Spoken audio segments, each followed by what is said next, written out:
Tidak ada yang kami ingini lebih dari ini, yaitu agar kami indah bagimu. Segala sesuatu hal yang lain adalah bonus. Kami tidak mengejar popularitas, kekayaan, sukses yang dari dunia. Ajar kami jujur dengan hati kami waktu kami di gereja, gak memasang topeng rohani.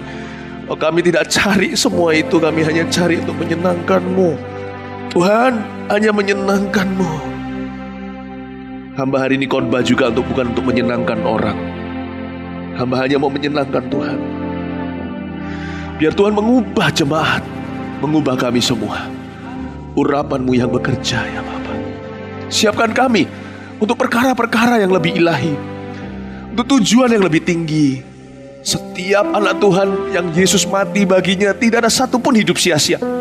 Hamba hanya mohon itu saja. Setiap jemaat, tidak ada satupun yang hidupnya sia-sia, menyanyiakan darah Yesus atas hidupnya. Tuhan, kami tidak minta sukses.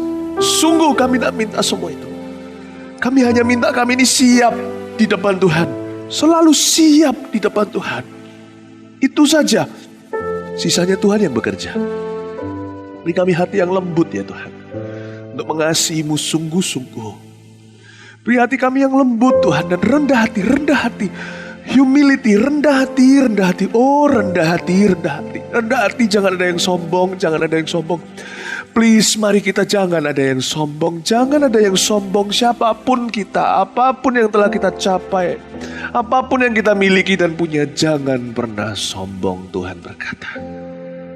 Humility, rendah hati, menyenangkan hati Yesus. Humility, rendah hati, itu wangi di tata Tuhan. Makasih Tuhan, kami tidak mau satu pun antara kami punya attitude problem. Masalah sikap hati yang gak benar, kami tanggalkan, kami taruh di kaki-Mu Tuhan. Kami ini debu tanah Tuhan. Selama kami masih bisa mati, tidak berani sombong di depan Tuhan. Ampuni kami Tuhan.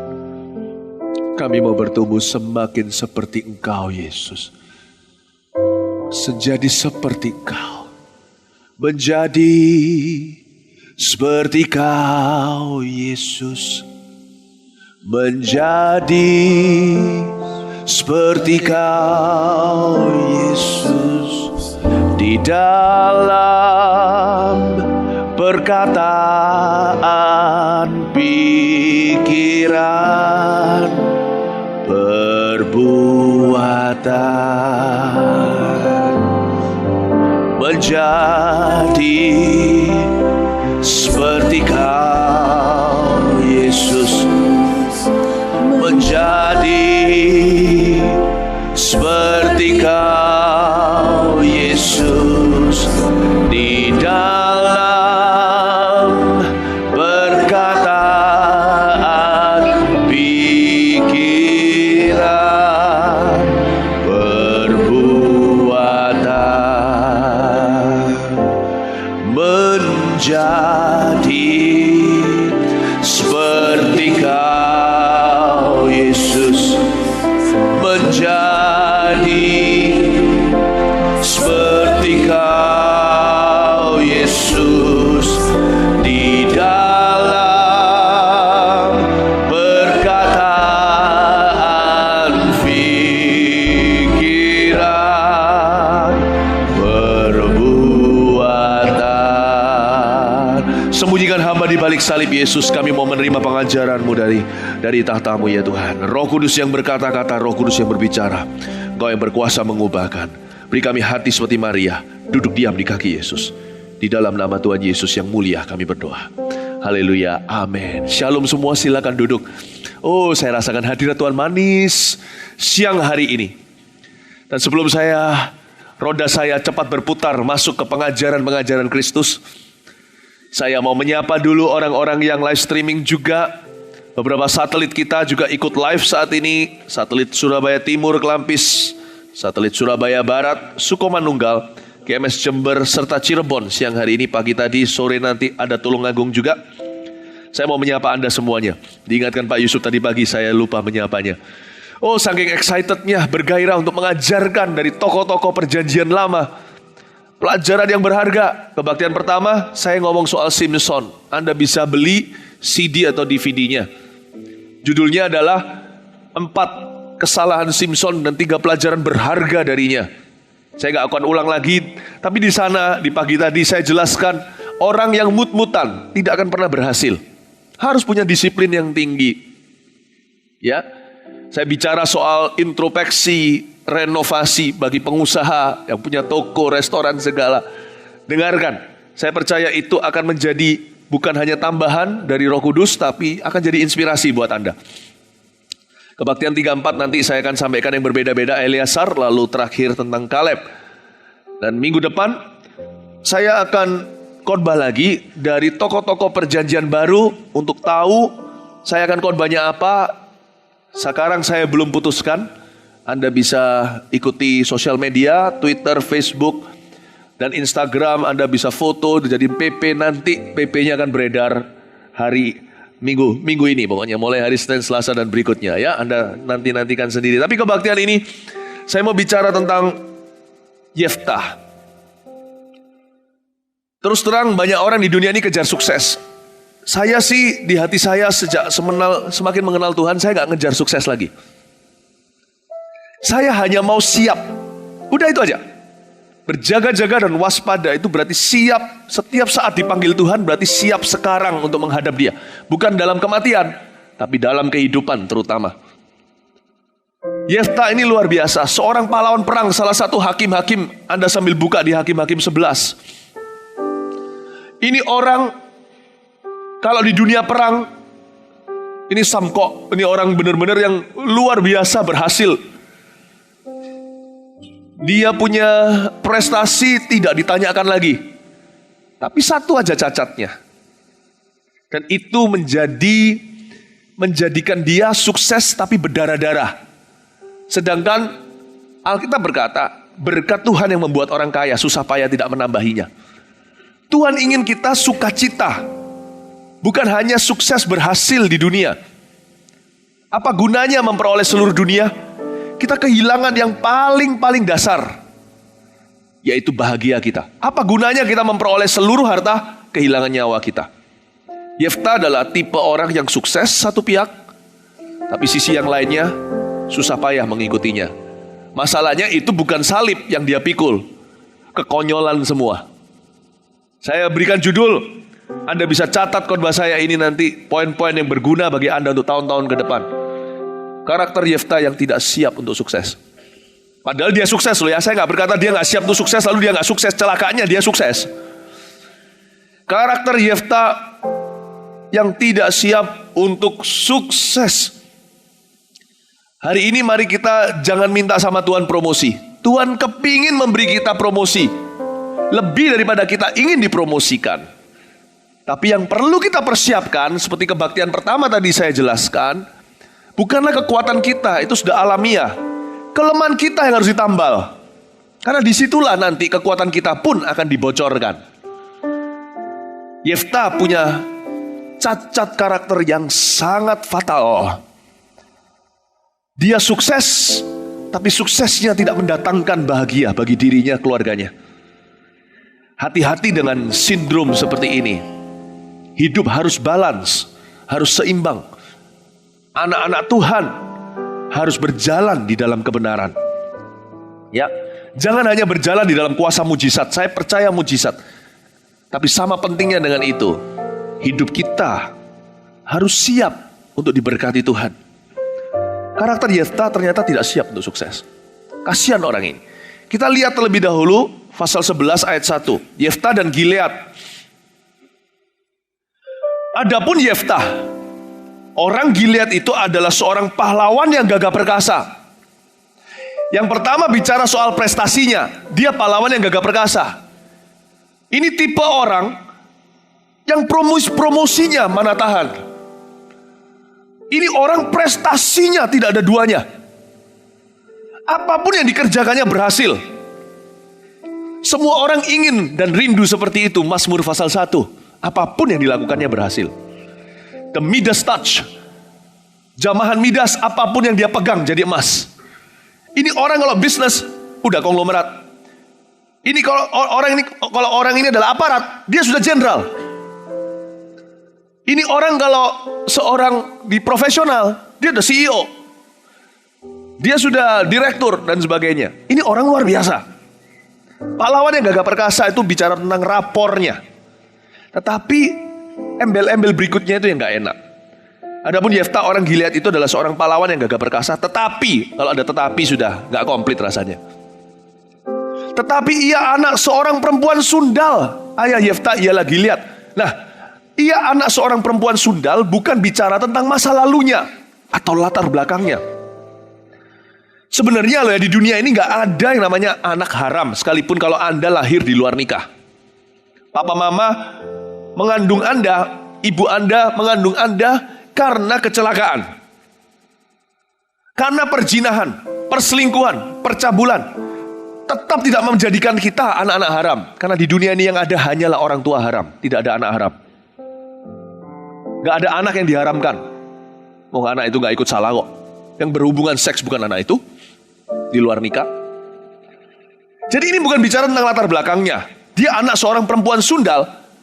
Bukan background si Yefta, tetapi reputasinya. Reputasinya. Kelakuannya ugal-ugalan, makanya orang berkata dasar anak berandalan, dasar anak perempuan sundal. Dan ternyata benar, memang silsilahnya membuktikan demikian. Maminya seorang pelacur. Loh, orang mau bilang apa tentang kita ya, terserah mereka loh. Asal gak terbukti, betul gak? Tapi kalau sungguhan terbukti, nah itu salah sendiri. Ya memangnya dia demikian. Orang loh mau bilang apa aja kita, terserah. Kita punya reputasi bisa menghapus bahkan cacat celah orang tua kita. Tahukah ini kekuatan reputasi? Makanya Alkitab berkata, reputasi yang baik, nama baik lebih baik dari segala harta. Karena orang yang punya reputasi yang baik akan selalu memperoleh kepercayaan, kebajikan, kemurahan selalu mengikutinya. Tapi orang yang reputasinya buruk, sekalipun sekarang dia bisa mendapatkan kekayaan sejagat raya, dia akan jadi buron dan suatu hari akan tertangkap masuk bui. Kalau enggak, keturunannya akan dikejar oleh musuh-musuhnya. Nah, reputasi ini dibangunnya bertahun-tahun, tapi bisa hancur dalam sekejap berapa menit saja. Contohnya skandal seks atau menipu uang orang. Karena itu anak-anak Tuhan, jemaat gereja Mawar Sharon harus pegang nama baik lebih daripada asetnya. Hari ini asetku bisa naik dan turun, fluktuatif apa yang kumiliki. Kadang banyak, kadang sedikit. Tapi satu hal harus selalu penuh dan kenyang, yaitu keturunanku. Harus harus reputasiku, nama baikku. Margaku, kalau saya Mantova harus punya nama harum. Itu adalah kehendak Allah buat setiap keluarga, bagi setiap kita. Bapak, Ibu, Saudara, saya dorong baik-baik. Sebelum multiplikasi selalu ada maturity. Ada harga yang dibayar di balik sukses yang sejati. Dan selalu dimulai dengan memperoleh dan mempertahankan reputasi. Bertahun-tahun kita harus pertahankan itu. Jangan jual itu seperti Esau menjual hak kesulungannya demi sesuatu kenikmatan sementara. Mari kita berprinsip. Saya berdoa orang-orang Kristen yang lahir dari gereja Mawar Sharon, orang-orang yang punya reputasi yang baik, katakan amin. Apabila orang mau bilang kita apa kek, anaknya siapalah, itu loh dari keluarga, mau keluarga yang sangat-sangat buruk. Kamu tahu papa mamanya koruptor, terserah. Tapi kalau kita bisa punya reputasi yang benar, itu pun akan segera dilupa oleh orang. Dilupakan orang. Yabes contohnya, namanya sendiri namanya apes. Jadi kalau punya anak jangan kasih nama. Kalau Pak Yusuf tanya di depan sini, kalau lagi penyerahan anak, mau ada kasih namanya siapa? Namanya Yabes, Pak. Kalau cinta anak jangan kasih nama anaknya apes. Yabes itu artinya apes. Tapi lihat, dia kalau kita baca di perjanjian lama, dia jadi juragan tanah, raja properti di zaman itu. Perluas daerahku. Orang akhirnya lupa. Orang lupa mamanya begitu pahit. Karena orang lihat dia hari ini. Hari ini lebih berkuasa dari hari yang lalu. Kecuali kalau hari ini kita amburadul, hari lalu kita akan semakin dibesar-besarkan oleh musuh. Paham maksud saya Bapak Ibu? Hari ini kita jauh lebih powerful daripada kemarin. Kecuali apabila hari ini kita mengingatkan orang kemarin kita yang buruk. Jangan jadikan hari ini magnifying glass atau kaca pembesar untuk mengingatkan orang akan celah tercela kita ataupun atas-atasnya kita di masa lalu. Reputasi yang baik, nama yang baik lebih baik daripada segala harta. Yeftah, ayat ini adalah sebuah keluhan firman. Anak ini ugal-ugalan dan berandalan. Dia anak seorang perempuan sundal. Mamanya pun akhirnya tercela selama-lamanya lewat firman yang tertulis tidak bisa dibatalkan. Bapak Ibu Saudara, saya mau Anda melihat Pengkhotbah pasal 10 ayat 1, munculkan saja di sini. Muncul di sini aja ya. Ayat-ayatnya di multimedia saya sudah kasih, segera muncul ya kalau saya minta. Pengkhotbah 10 ayat 1, lalat yang mati menyebabkan urapan dari pembuat urapan berbau busuk.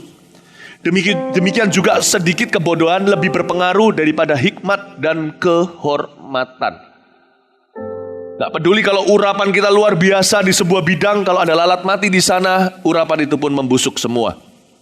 Karena itu Bapak Ibu Saudara, hari-hari ke depan, yang setan targetkan dalam kehidupan anak-anak Tuhan, bukanlah uangnya. Kalau setan mau membuat Anda bangkrut, bukan karena dia ingin uang Anda, tapi ia ingin mengambil kesaksian Anda. Yang ditargetkan oleh setan adalah imanmu, bukan hartamu, bukan pernikahanmu. Dia mau hancurkan pernikahan Anda lewat selingkuh. Dia mau hancurkan keluarga Anda lewat bentrokan yang gak ada akhirnya, lewat perpecahan. Dia mau hancurkan itu bukan karena dia mau pernikahan Anda, karena dia mau curi iman Anda dan kesaksian Anda. Lalat yang mati dalam sebuah urapan membuat busuk semua. Anda harus tahu bahwa peperangan rohani kita itu jelas dan nyata. Kita harus mempertahankan kesaksian yang benar di dalam hidup kita. Itu lebih berharga dari emas, perak, dan permata. Amin Bapak Ibu Saudara. Yeftah gak ngerti ini. Yang dia kejar sukses. Dia dapat sukses. Tuhan kasih dia sukses. Tapi sukses seperti ini percayalah Anda dan saya tidak ingini. Yeftah gak ngerti ini. Prioritasnya terbolak-balik. Yang nomor satu di tangga prioritasnya bukanlah reputasi atau nama baik atau kesaksian Kristus. Yang pertama yang dia paling kejar adalah keberhasilan. Saya berdoa firman ini mengubah Anda dari dalam. Terjadi perubahan hati. Jangan kejar sukses dulu. Kejar reputasi, nama baik yang dari Kristus mengharumkan namanya. Amin Bapak Ibu Saudara. Kita sekarang lihat ayat 2. Nah, karakter Yeftah ini gak siap untuk sukses. Tuhan udah kasih kesempatan pada waktu dia diangkat, ternyata dia gak siap. Juga istri Gilead melahirkan anak laki-laki baginya.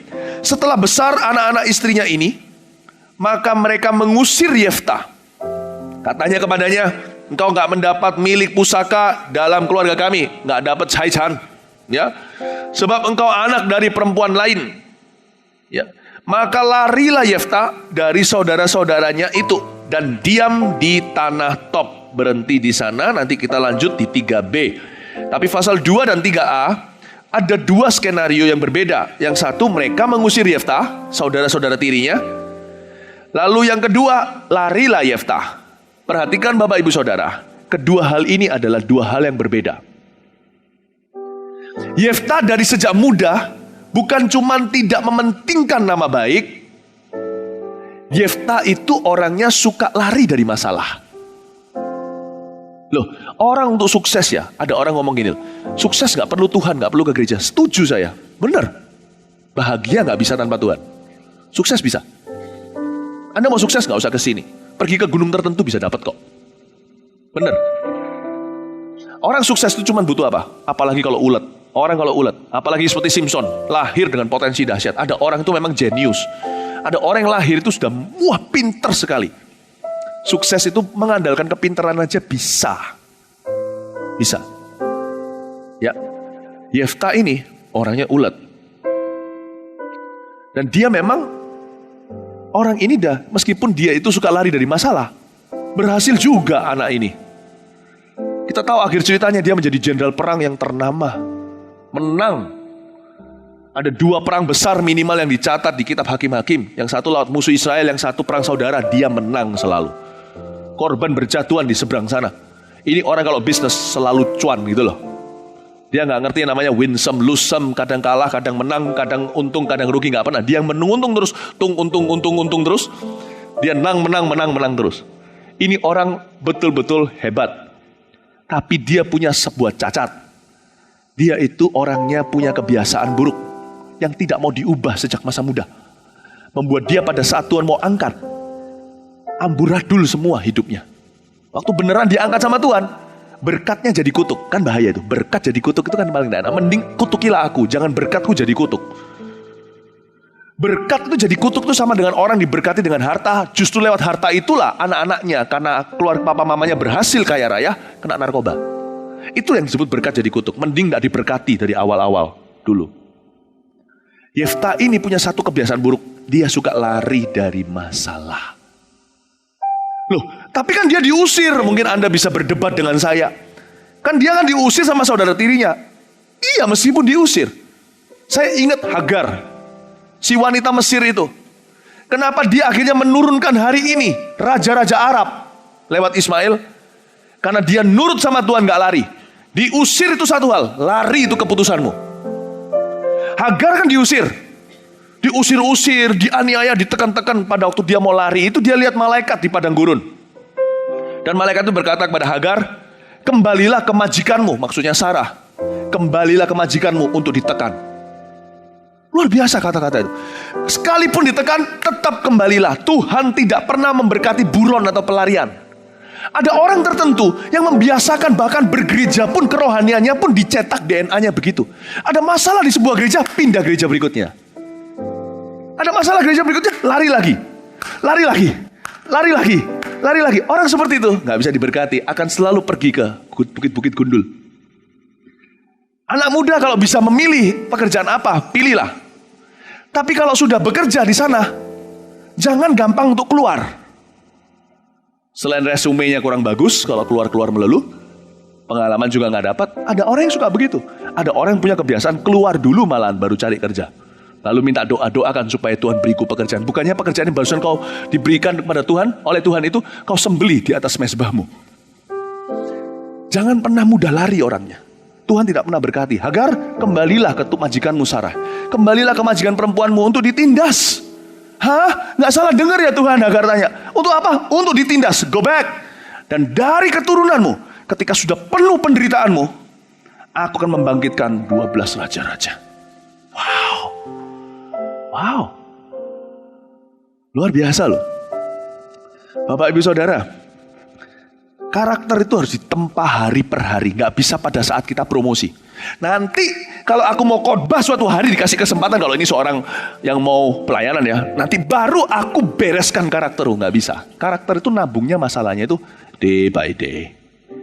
And on the day you're promoted, waktu hari dimana engkau dipromosikan, kalau karaktermu udah ada, suksesmu akan menjadi kutukmu. Karena itu sukses seseorang tidak tergantung tanggalan-tanggalan besar dalam hidupnya. Pelantikan contohnya. Ada job yang besar, proyek yang gede. Enggak.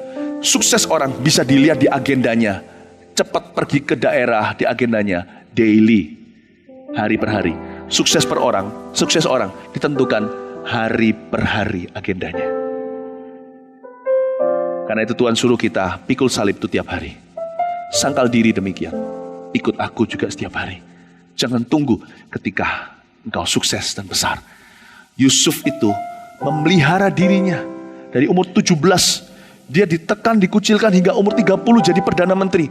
Hari per hari dia merawat diri, bahkan cukur jenggotnya. Ketika Firaun panggil dia keluar tanpa dia ketahui sebagai sebuah kejutan untuk mengartikan mimpi, dia gak perlu lagi untuk dilayani kelepasan dari kepahitan. Dia gak perlu lagi untuk memperbarui hubungannya dengan Tuhan.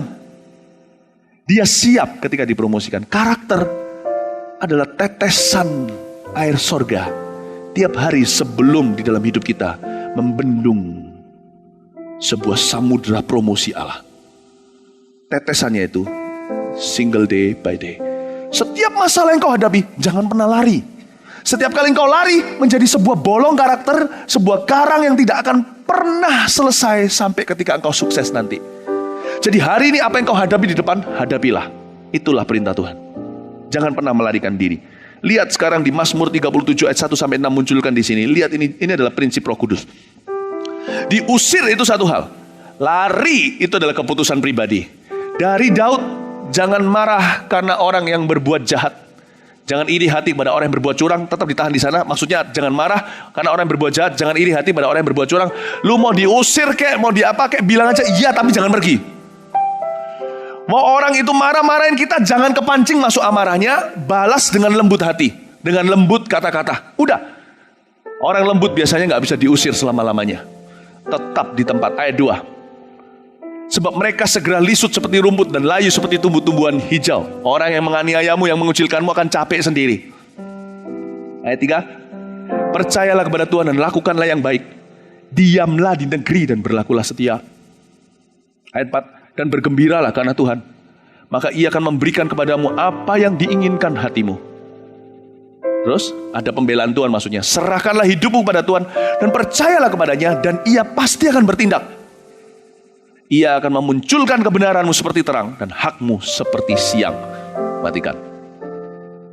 Amin Bapak Ibu. Saya tidak berkata, apalagi kalau orang yang suka lari dari masalah itu kelihatan ketika menikah, suka berkata, kita cerai saja. Kelihatan sekali. Orang yang mudah lari.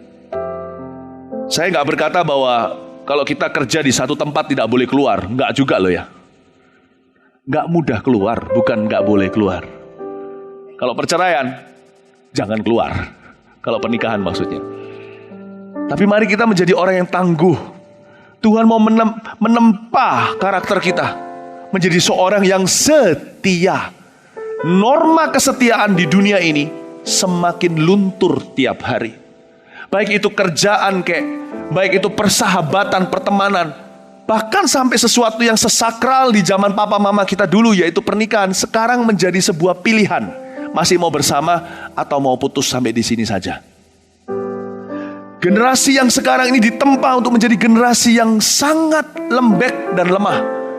Tidak lagi ada ketangguhan, kesetiaan di dalamnya. Sedangkan kesetiaan adalah salah satu buah roh yang tidak bisa ditawar. Kalau Anda dan saya mau buah yang betul-betul indah, buah yang kekal, buah yang banyak, kita perlu tekun mengerjakan 1-2 hal yang telah kita deklarasikan dengan iman. Itu bidang kita. Jangan cepat lari ke sini dan ke sana. Amin Bapak Ibu Saudara. Yefta orangnya nggak gitu. Orangnya gegabah. Waktu dia diusir, dia lari juga. Jangan mau begitu. Jadi orang jangan mudah menyerah. Katakan kanan kirinya, jangan mudah menyerah. Ayat 3. Sekarang 3b ya, kita baca dari ayat 3 aja. Maka larilah Yefta dari saudara-saudaranya itu dan diam di tanah Top. Di tanah Top ini sama sekali nggak top. Di sana berkumpullah kepadanya petualang-petualang yang pergi merampok bersama-sama dengan dia. Nah celaka nih Yefta. Bukan hanya dia punya karakter dasar udah bermasalah, dia kumpul sama orang-orang yang merupakan biang masalah. Satu lagi yang merupakan pilihan kita dan akan mempengaruhi karakter kita. Dengan siapa kita bergaul?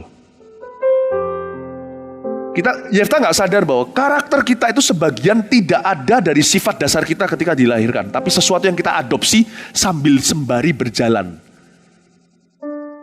Paham ya Bapak Ibu Saudara? Setiap kita itu punya sifat dasar.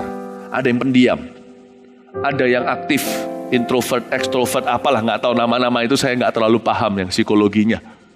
Tapi sambil kita itu dewasa, kita bergaul dengan siapa? Kita akan mengadopsi sifat-sifat yang gak ada, yang tidak diturunkan lewat kandungan mama kita, tapi kita peroleh lewat persahabatan kita. Karena itu Bapak Ibu Saudara, kenapa orang-orang yang kepahitan harusnya jangan kumpul sama sesama orang yang menggosip kepahitan dengan orang yang sama yang mereka benci. Karena itu jadi lubang setan, Anda tidak pernah keluar. Orang yang kepahitan harus bergaul dengan pendeta-pendeta yang manis-manis. Supaya dia gak enak, akhirnya dia bertobat. Itu kenapa pemalas suka bergaul dengan pemalas. Pemalas harusnya bergaul dengan orang rajin. Itulah sebabnya kenapa cowok suka kumpul dengan cowok yang ngomong soal cewek. Omongannya porno melulu. Kalau Anda selalu bergumul dengan yang namanya pikiran kotor, Anda harusnya bergaul. Pertama, kalau papa mama Anda punya pernikahan yang bahagia, indah, luar biasa, Anda harus bergaul dengan papa mama. Lihat pernikahan mereka. Bergaul dengan orang-orang yang pernikahannya sehat. Supaya Anda bisa melihat sisi lain dari wanita. Tidak sekedar objek pornografi di internet saja. Saya ajarkan kepada kita untuk kita itu punya hak milih loh. Ada satu hal di hidup ini kita bisa milih sendiri. Dengan siapa kita bergaul dan berteman. Karena siapa yang kita pilih, kita sedang pilih dalam menu kita sendiri. Karakter seperti apa yang kita mau adopsi. Yefta ini diberi kesempatan di masa mudanya.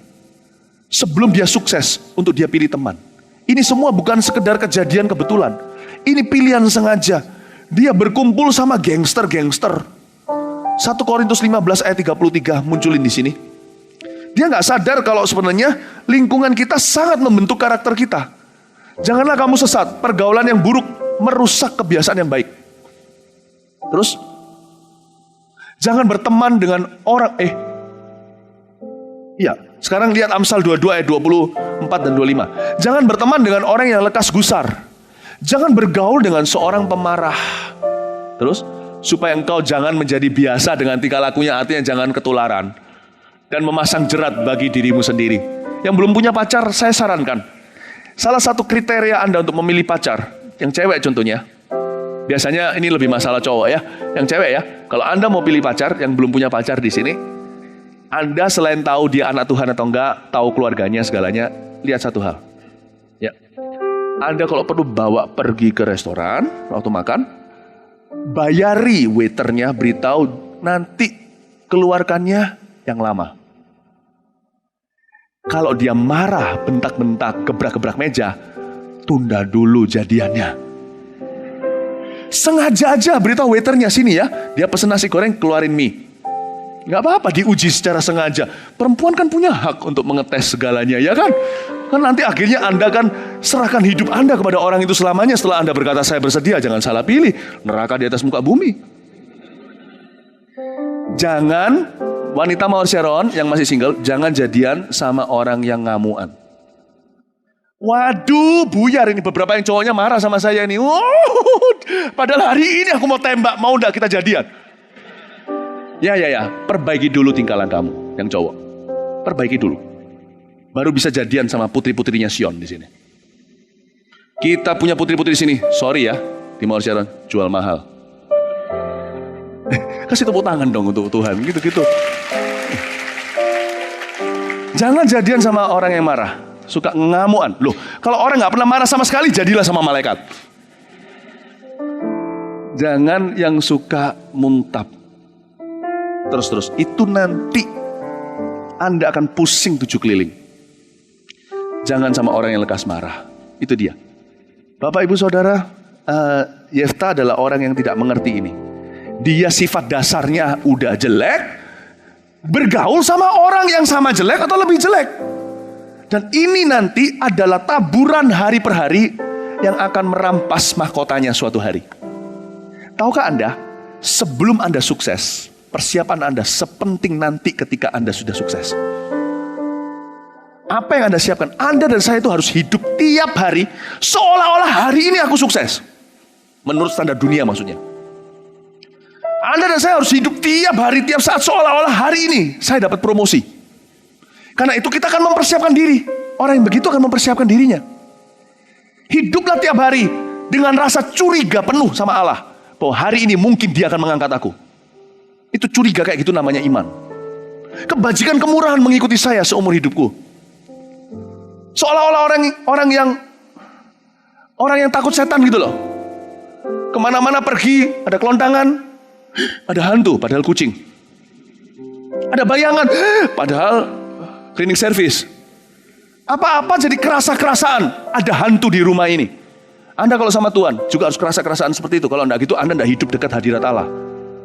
Jangan-jangan kebajikan kemurahan akan menyambar aku hari ini.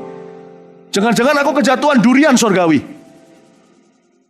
Jangan-jangan nanti bintang turun atas aku. Tiap hari hiduplah curiga. Jangan-jangan hari ini aku diangkat oleh Allah. Itulah cara hidup Yusuf di penjara. Jangan-jangan hari ini Tuhan akan mengingat aku. Dia beritahu pada tukang roti, juru minum.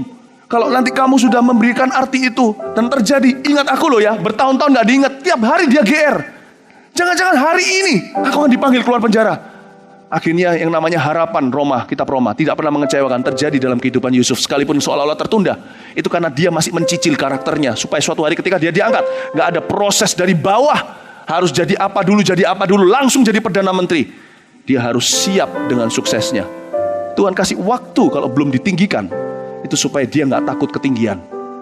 Dicicil karakternya tiap saat. Luar biasa, Yeftah, dia itu padahal tahu dari awal, dia ini punya potongan jadi sukses. Tapi dia bermain-main. Dia main-main dengan gangster-gangster, orang-orang yang susah diajak untuk kerjasama. Dan ketika dia lakukan itu, dia sedang mempersiapkan bocornya suksesnya sendiri ketika sukses itu tiba. Kita lihat nanti Yeftah, ini orang jadi orang gegabah. Putrinya pun dibunuh oleh dia. Di hari keberhasilan yang luar biasa mulia, Yeftah harus mengalami keberhasilan dengan bercak darah. Be very careful. Ada beberapa orang yang hari ini mengalami beberapa masalah, itu bukan dari Tuhan masalahnya. Itu karena ketidaksiapanmu. Engkau kehilangan sebuah kesempatan. Tapi kuatkan hatimu, jangan kecut dan tawar hati. Karena kebaktian satu tadi saya juga ajarkan. Kalau Anda mau mulai baru dengan Tuhan, Tuhan akan mulai dengan Anda. Tidak ada kata telat dan terlambat. Kasih tepuk tangan untuk Tuhan Yesus. Yeftah berpetualangan.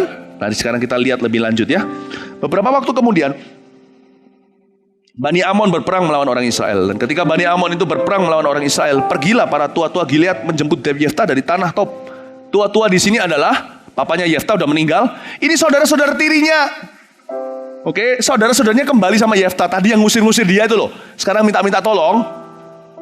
Kata mereka sama Yeftah, mari jadilah panglima kami, biarlah kita berperang melawan Bani Amon. Ayat 7, ujian Yeftah, dia fail atau gagal. Saya sebut ini ujian Yusuf. Tetapi kata Yeftah kepada para tua-tua Gilead itu, para tua-tua itu bukan orang tuanya, Gilead sudah mati. Para tua-tua ini adalah orang-orang muda yang sekarang menjadi tua.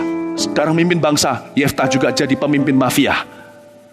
Dan para tua-tua itu adalah saudaranya sendiri yang tuding jari dan berkata, keluar kamu dari sini. Ternyata Yeftah sepanjang tahun itu bukan seperti Yusuf tunggu promosinya, mempersiapkan diri agar tidak bocor nanti. Yeftah menjadi orang yang kepahitan dan berkata, nanti kalau aku sukses, awas. Padahal orang ini sudah punya iman untuk sukses. Dia pasti sukses. Tapi di dalam hatinya dia bangkrut rohani. Kalau aku sukses, awas. Ternyata benar kan?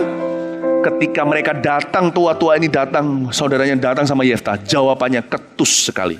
Bukankah kamu sendiri yang membenci aku, mengusir aku dari keluargaku? Hah? Kira-kira ada gitunya kalau Anda baca betul-betul zaman itu. Mengapa kamu datang sekarang kepada aku? Hah? Pada waktu kamu terdesak, sekarang cari-cari gua. Hah?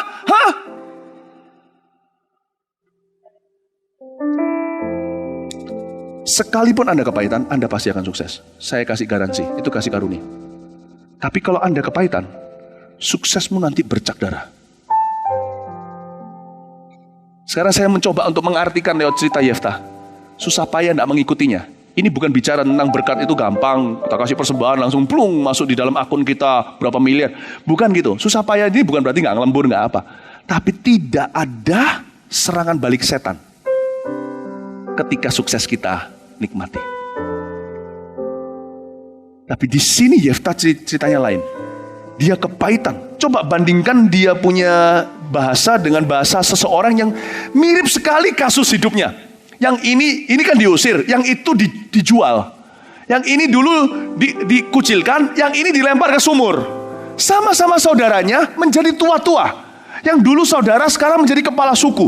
Datang ke Mesir lah dan minta tolong supaya dia kasih makan. Jawaban Yusuf demikian. Di Kejadian pasal 50 ayat 19-21. Lihat Yusuf gimana jaga hati.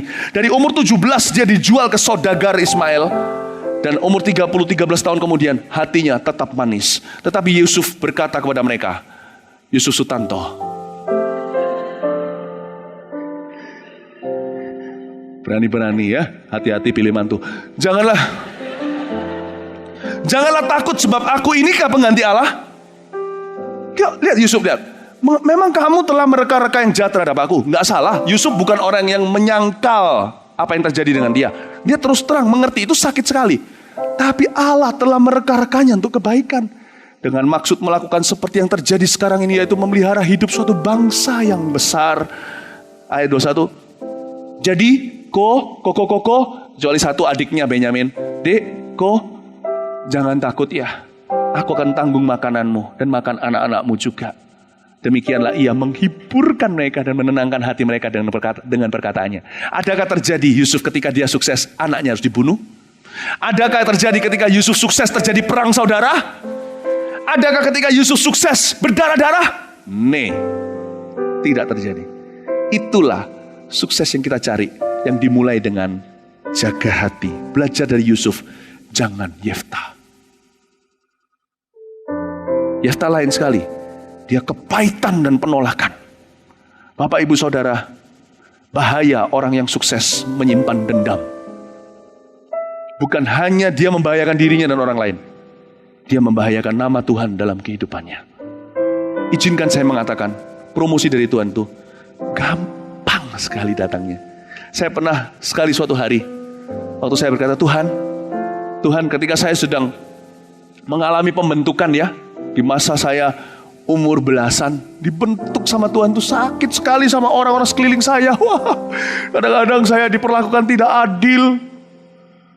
Lalu saya berkata sama Tuhan, kapan kau akan meninggikan aku? Bukannya saya mau tinggi hati, tapi kan ada ayatnya, rendahkan dirimu di bawah tangan Tuhan yang kuat, maka kamu akan ditinggikan pada waktunya. Saya tanya sama Tuhan, kapan kau akan tinggikan aku? Terus Tuhan jawab saya, itu lucu Tuhan, itu lucu. Gak pernah Anda menyangka ya Tuhan itu lucu. Baik dan lucu. Lalu Tuhan bilang sama saya begini, aku mau meninggikanmu Philip, tapi kamu takut ketinggian. Kamu takut ketinggian maksudnya apa Tuhan? Kamu jangan minta sama aku untuk ditinggikan. Aku ini tinggi sekali soalnya. Peninggian yang di dunia aja, kalau saya tinggiin sedikit aja kamu sudah kalang kabut. Levelku itu tak terhingga. Kalau aku tinggikan itu luar biasa. Tidak ada apa-apanya. Tapi kamu siap gak berada di ketinggian seperti itu? Kamu gak jatuh. Siap enggak karaktermu pada waktu itu terjadi, kamu bisa menjadi pemimpin yang bersih? Jangan minta peninggianku, mintalah hati yang rendah. Aku yang akan tinggikan. Ya Tuhan, saya beritahu sama Tuhan, oke Tuhan, aku ubah permintaanku. Ajari aku mengampuni mereka yang bersalah kepadaku dan tidak menyimpan dendam. Ajari aku bukan hanya mengampuni tapi juga melupakan. Forgiving that's forgetting. Forgiving that forgets. Mengampuni yang sekaligus melupakan. Tidak seperti orang yang aku ampuni kamu, tapi selamanya aku tidak bisa lupakan apa yang kamu lakukan padaku. Nah itu lain lagi. Ajar aku seperti Yusuf Tuhan. Dan peninggian aku akan datang ketika Anda paling tidak sangka-sangka. Boom, tiba-tiba tiba.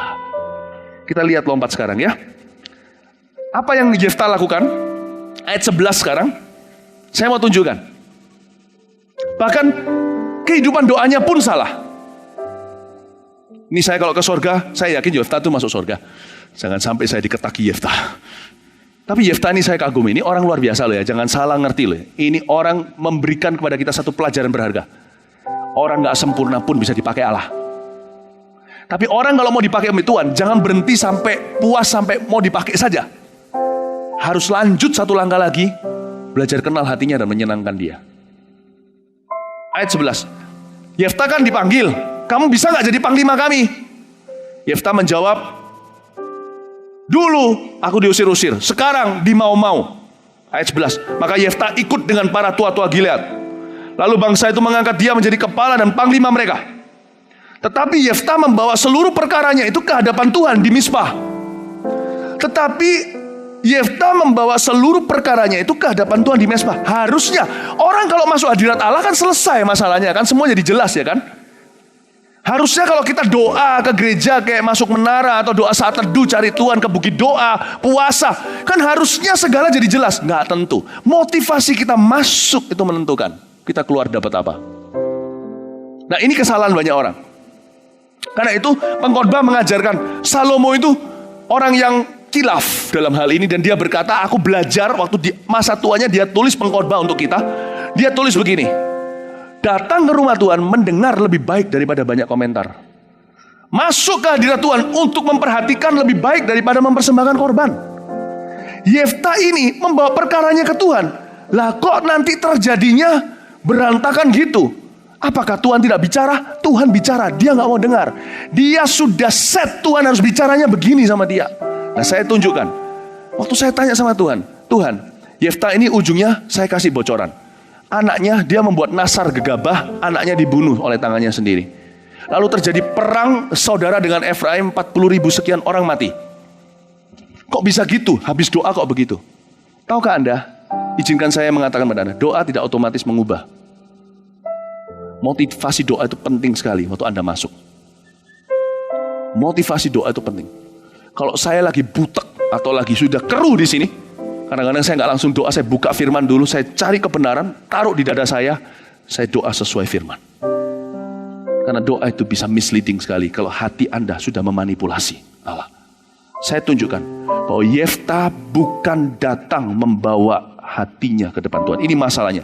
Yefta membawa seluruh perkaranya. Berapa banyak kita waktu masuk hadirat Tuhan, tujuan kita, niatnya adalah untuk berperkara, bukan datang dengan netral giginya berkata, Tuhan berbicaralah seperti Maria, terjadilah padaku sesuai dengan kehendak-Mu. Ya, tunjukkan sekarang Yoel pasal 2 ayat 12-14 di depan sini. Seperti Anda lihat di ayat 11 tadi, tetapi Yefta membawa seluruh perkaranya ke hadapan Tuhan di Mizpah. Ini itu salahnya. Dia membawa hanya perkaranya, dia tidak membawa hatinya. Tetapi sekarang juga demikianlah firman Tuhan. Yoel pasal 2 ayat 12, berbaliklah kepadaku dengan segenap, bukan perkaramu. Apapun perkaramu, siapa salahi siapa, lagi ngalami apa, kalau masuk ke hadirat Allah, netral hatinya. Ayo, susah nggak? Netral. Jangan bilang sama Tuhan, Tuhan, aku sudah bawa bahan-bahan untuk bicara dengan Engkau. Bakar semuanya. Masuk ke hadirat Tuhan itu nol, seperti bayi baru lahir. Jangan utamakan kehendak-Mu, kehendaknya dulu. Nanti kita jadi ngerti, ini masih perlu dibicarakan lagi atau tidak. Nanti kita paham sendiri. Tetapi sekarang juga demikianlah firman Tuhan, berbaliklah kepadaku dengan segenap hatimu. Dengan berpuasa dan dengan menangis dan dengan mengadu kalau perlu. Hatinya lagi pahit sekali, datanglah apa adanya. Tapi jangan dulu mendahulukan perkaramu. Koyakkan hatimu dan jangan perkaramu, yaitu pakaianmu. Berbaliklah kepada Tuhan Allahmu, sebab Ia pengasih dan penyayang, panjang sabar dan berlimpah kasih setia, dan Ia menyesal karena hukumannya. Ayat 14. Siapa tahu mungkin Ia mau berbalik dan menyesal, dan ditinggalkannya berkat menjadi korban sajian dan korban curahan bagi Tuhan Allahmu. Ayat 14 ditahan, saya akan ulang lagi ke sana nanti ya. Matikan dulu, saya jelaskan. Bapak Ibu Saudara, kalau kita lagi disakiti orang nih, lagi disakiti nih, ini satu orang nyakiti kita, dia lagi ngomong yang enggak-enggak tentang kita, atau orang itu menipu kita, kita masuk hadirat Tuhan gimana? Kalau kita masuk hadirat Tuhan itu punya satu virus, namanya virus kesusu. Tergesa-gesa masuk hadirat Tuhan, Tuhan, sudahkah Engkau melihat apa yang orang itu lakukan? Atau Tuhan, aku minta. Ya Tuhan, malah pakai klaim ayat lagi, sudah manipulasi. Penghakiman itu milik-Mu Tuhan. Aku ampuni dia, Kau hukum dia. Iya ya, orang kayak gitu masuknya, nggak bisa dengar suara Tuhan. Nggak bisa dengar suara Tuhan. Dia masuk menggebu-gebu dengan perkaranya. Menggebu-gebu. Kita harus yakin dan tahu dulu, Tuhan Maha tahu.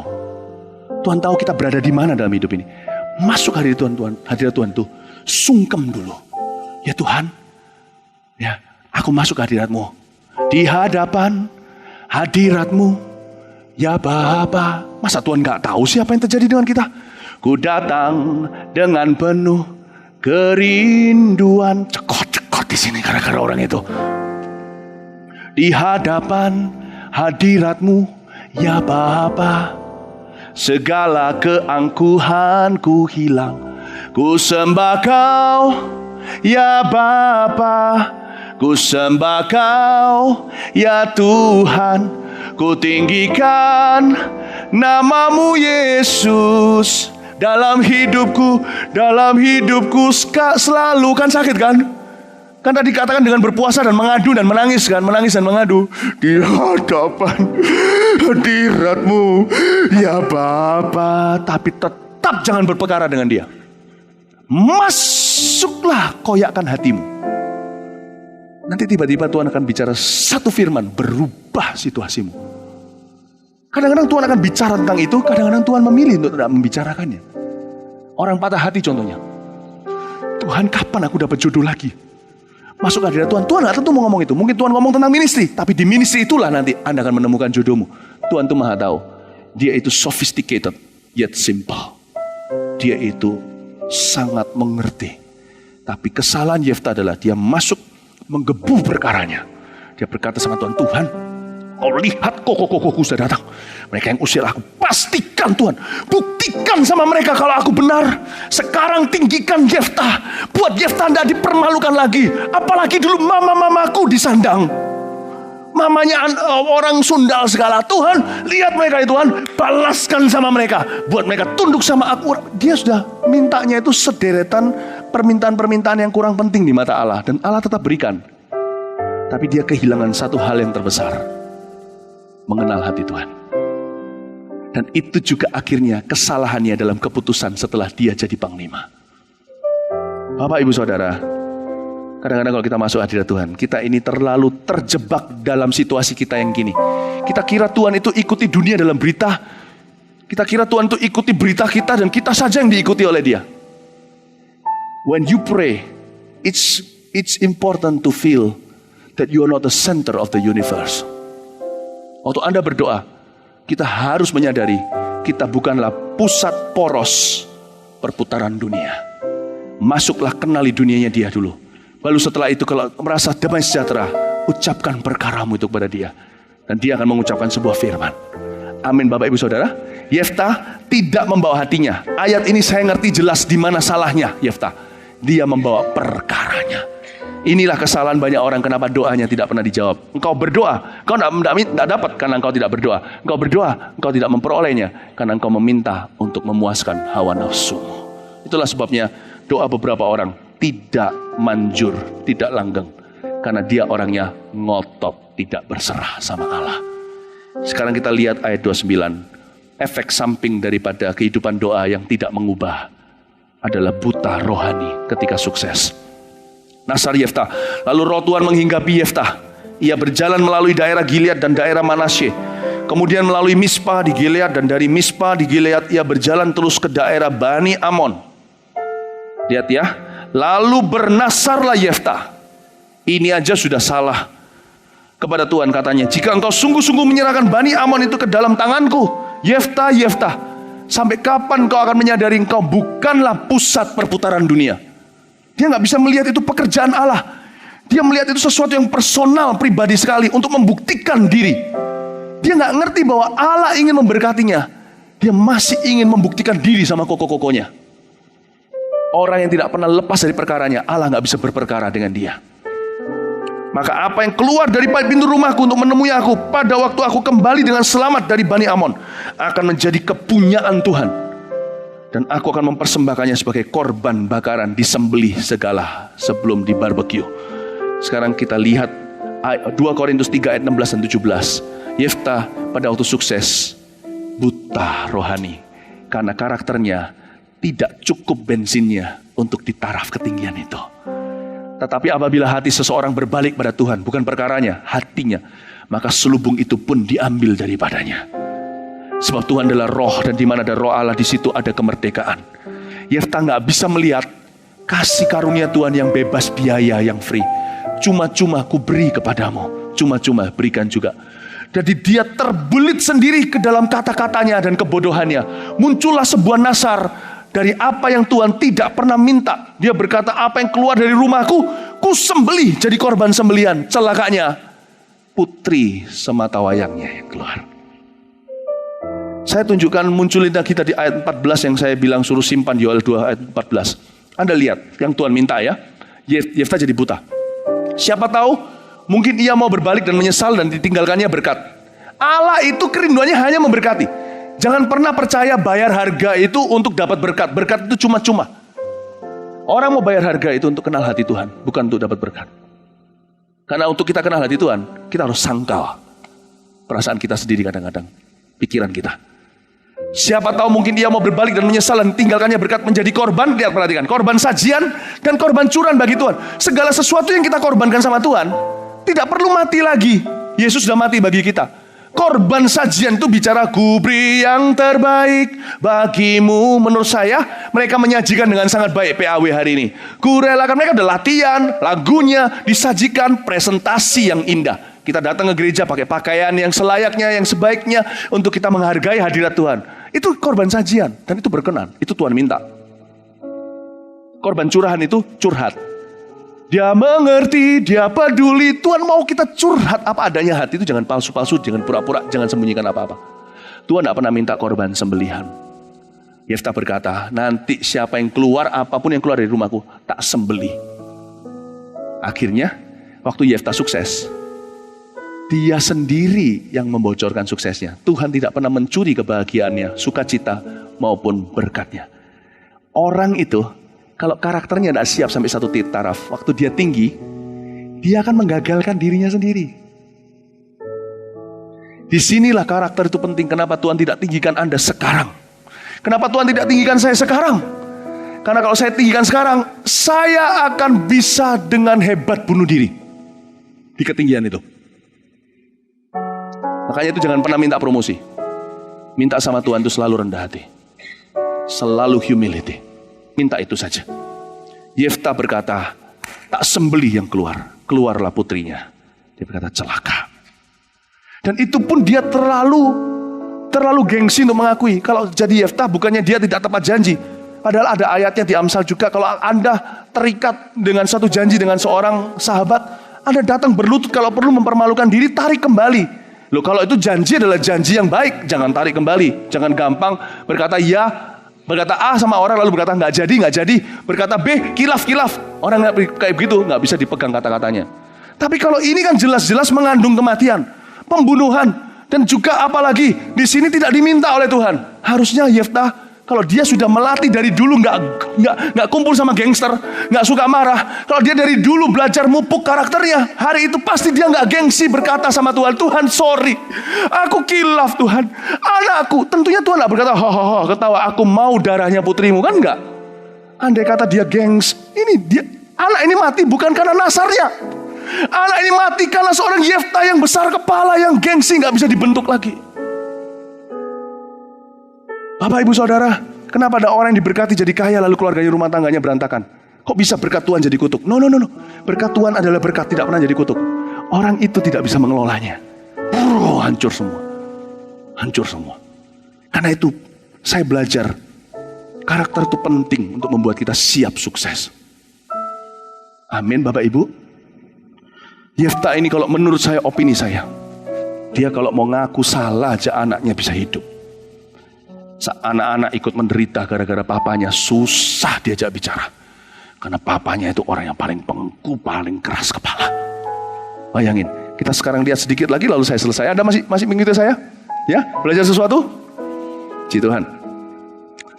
Ketika ayat ini cerita berikutnya ya, pasal 12 ya, Yeftah dan Efraim ya. Ini perang saudara nih. Ayat 3. Ini pokoknya orang Efraim itu dalam bahasa Ibraninya apa ya? Mencekno itu ya. Menjengkelkan, gitulah. Pernah Anda ketemu orang menjengkelkan? Pernah? Iya, setiap hari kan kita ketemu kita sendiri kan. Kadang-kadang kalau saya tanya, pernah ketemu orang menjengkelkan gak? Iya, selalu orang lain yang menjengkelkan. Sadarkah kita bahwa orang lain yang kita sebut menjengkelkan juga menyebut kita menjengkelkan? Di mana ada orang lain menjengkelkan, selalu mungkin kita yang menjengkelkan. Karena kita adalah orang lain bagi orang lain yang mengeluh tentang kita. Ya, Efraim ini memang menjengkelkan. Pas lagi perang, tidak nolong. Setelah menang perang, minta bareng-bareng dimuliakan. Yeftah ngamuk. Marah dia. Ayat 3. Ketika kulihat, ini jawaban dia ketika Efraim mengeluh. Ketika kulihat bahwa nggak ada yang datang menyelamatkan aku, maka aku mempertaruhkan nyawaku dan aku pergi melawan Bani Amon itu. Dan Tuhan menyerahkan mereka ke dalam tanganku. Hei Efraim, mengapa hari ini kamu datang ya aku untuk berperang melawan aku? Nantang ya. Kemudian Yeftah mengumpulkan semua orang Gilead. Selalu mereka berperang melawan suku Efraim. Perang saudara, Gilead itu satu tempat di dalam pegunungan Efraim. Berkelahi lawan sesama anak Tuhan. Dan orang-orang Gilead mengalahkan suku Efraim itu. Sebab orang-orang itu mengatakan, kamulah orang-orang yang telah lari dari suku Efraim. Kaum Gilead itu ada di tengah-tengah suku Efraim dan suku Manasye. Ayat 6. Maka mereka berkata kepadanya, coba katakan dulu Shibolet. Jika ia berkata Shibolet, jadi tidak dapat mengucapkannya dengan tepat, berarti orang itu orang Efraim. Mereka menangkap dia, menyembelihnya dekat tempat-tempat penyeberangan sungai Yordan itu. Pada waktu apa? Pada waktu Yeftah sudah ditinggikan Allah. tewaslah suku Efraim 42.000 orang.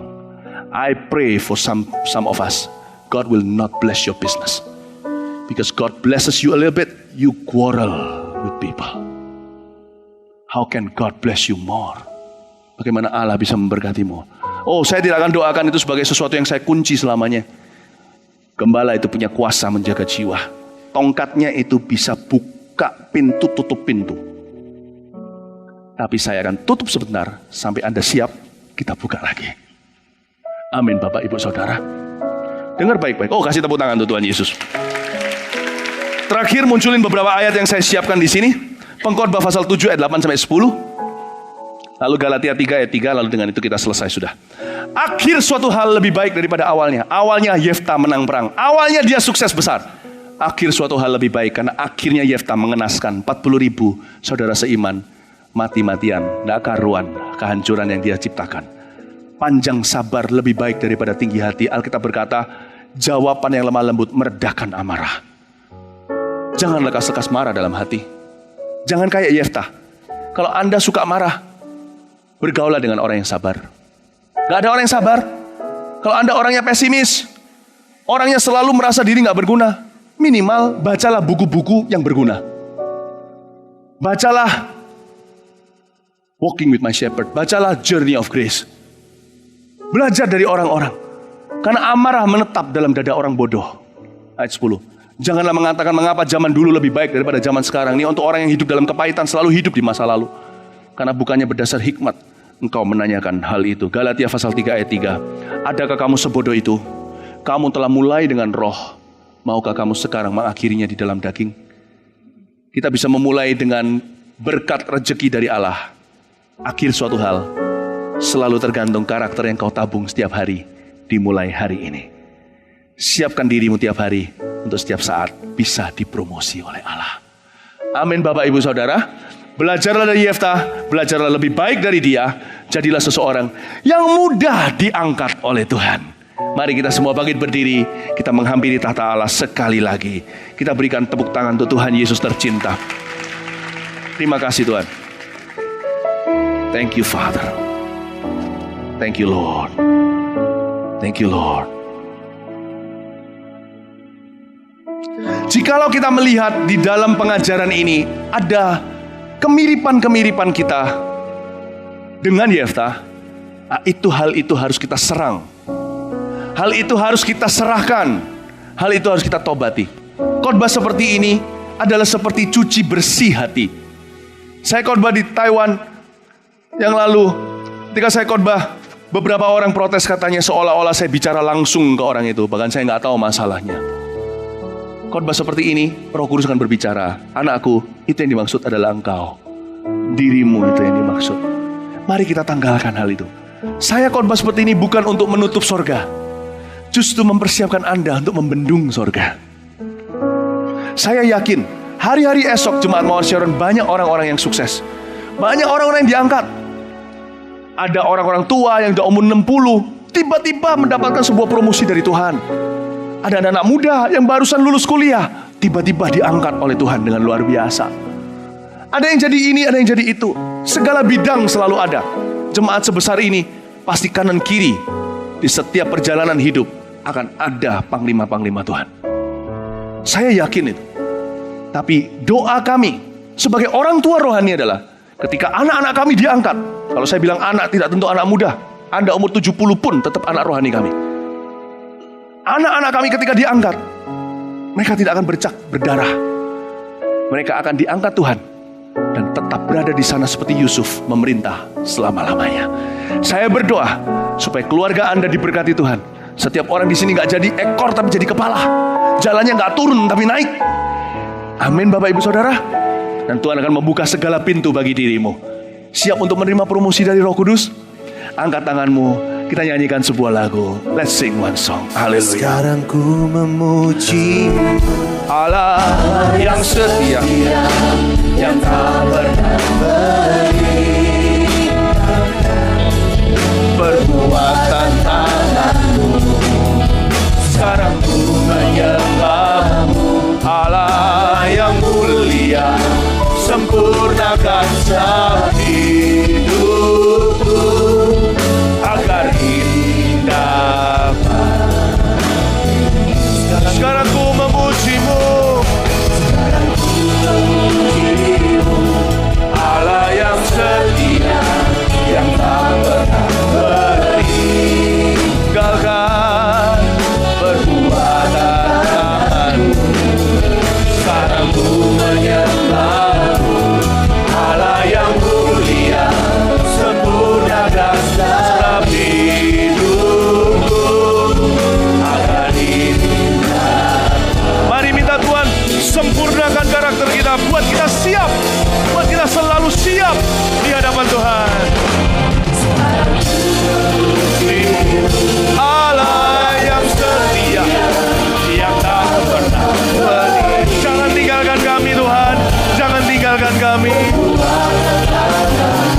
siapkan orang tua, siapkan pengusaha, siapkan pegawai negeri. Ya Tuhan, siapkan pendeta di tempat ini. Siapkan kami semua, siapkan ibu rumah tangga, siapkan anak-anak muda, agar Kau angkat suatu hari. Dan hari itu adalah hari ini. Haleluya.